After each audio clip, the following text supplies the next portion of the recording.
Sur YouTube, on parle beaucoup de la ménopause, souvent quand la femme est déjà épuisée, quand les symptômes sont installés et bien souvent quand il est presque trop tard pour anticiper. Aujourd'hui, je veux faire quelque chose de différent. Je veux parler aux femmes avant que tout ne devienne lourd, avant que le corps ne fatigue en silence, avant que la femme commence à douter d'elle-même. Cette vidéo est pour toi si tu as 30, 35, 40 ans et que tu commences à remarquer des petits changements. Pas assez graves pour s'inquiéter, mais assez présents pour te faire dire « avant, ce n'était pas comme ça ». La périménopause n'est pas une maladie, c'est une phase de transition hormonale naturelle, souvent méconnue et pourtant fondamentale dans la vie d'une femme.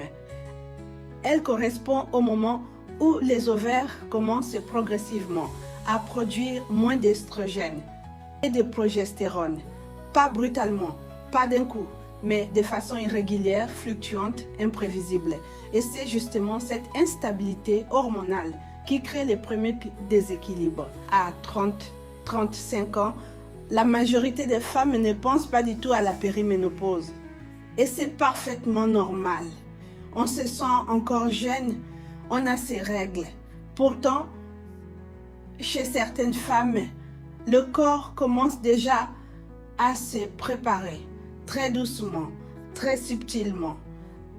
Des boutons qui apparaissent alors qu'on n'en avait plus, une acné tardive, parfois sévère, une peau qui devient plus que réactive, plus inflammée, des cycles toujours présents, mais un peu plus courts ou un peu plus longs. Une fatigue nouvelle, pas écrasante, mais inhabituelle. Une sensibilité émotionnelle plus marquée, des réactions plus intenses, une patience plus fragile. Moi-même, à 30 ans, j'ai commencé à avoir des acnés sévères. Et comme beaucoup de femmes, je me suis dit, c'est normal. Mais avec le recul, je sais aujourd'hui que c'était déjà mes hormones qui commençaient à fluctuer. À cet âge, le corps ne va pas mal. Il s'adapte. Vers 40 ans, beaucoup de femmes sentent que quelque chose change vraiment. Des règles plus abondantes, plus longues, plus fatigantes, une énergie qui baisse plus nettement, un sommeil moins récupérateur, des réveils nocturnes, une digestion plus sensible, des ballonnements, une prise de poids plus facile, surtout au niveau du ventre, des yeux qui grattent, une sécheresse oculaire, des sensations de conjonctivite à répétition, des douleurs dentaires, une sensibilité buccale inhabituelle. Et très souvent, on se dit encore, c'est l'âge. En réalité, ces signaux sont très souvent liés à la baisse progressive des estrogènes. Les estrogènes jouent un rôle majeur dans l'hydratation des tissus, la protection des muqueuses, l'élasticité et la régulation de l'inflammation. Le corps ne trahit pas, il signale. Puis arrive la cinquantaine, 51 ans. Certaines femmes entrent en ménopause sans avoir jamais su que ce qui s'est passé avant était déjà une préparation. Les symptômes ne sont pas nouveaux. Ils se sont installés lentement, parfois sur 10 ans. Et maintenant, la femme doit fournir beaucoup plus d'efforts pour rééquilibrer son corps.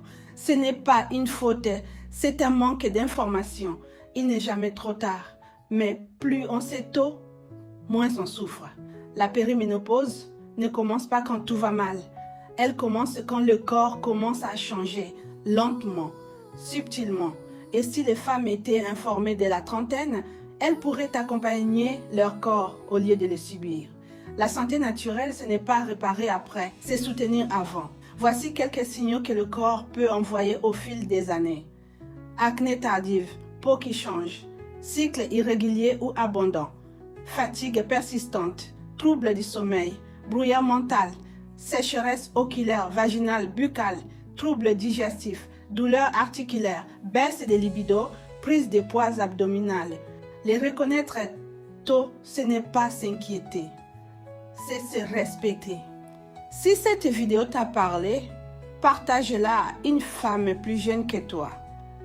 Pas pour lui faire peur, mais pour lui donner du temps. Comprendre ton corps, c'est redevenir l'architecte de ta renaissance féminine. One Elif, l'architecte